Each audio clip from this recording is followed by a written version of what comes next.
So, what is a blog? A blog is a form of a website that shows content in reverse chronological order with the most recent updates at the top.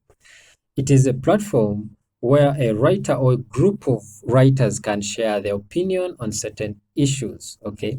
And in this case, in our case of content marketing, our issues are going to be our business, our services, and our products.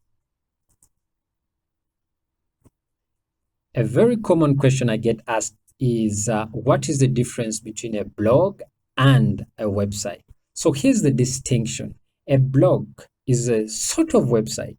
The only significant distinction between a blog and other types of website is that blogs are regularly updated with new content. Okay.